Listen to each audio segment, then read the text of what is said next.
Should you get the DJI Neo?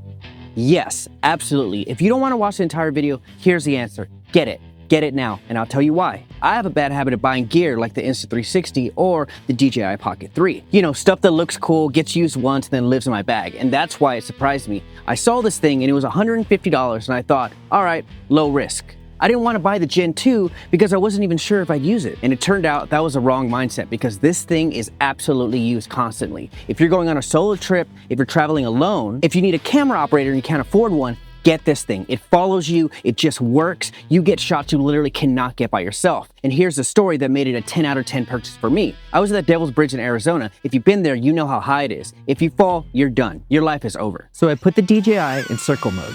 It's supposed to just fly around me in a circle and come right back to my hand.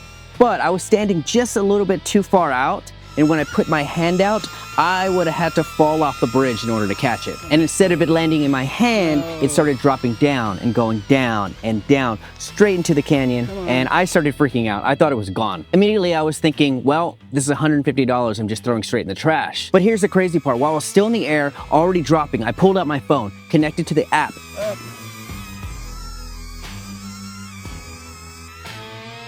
I switched to manual mode and I was able to fly the drone out from under the canyon, up and back into my hand.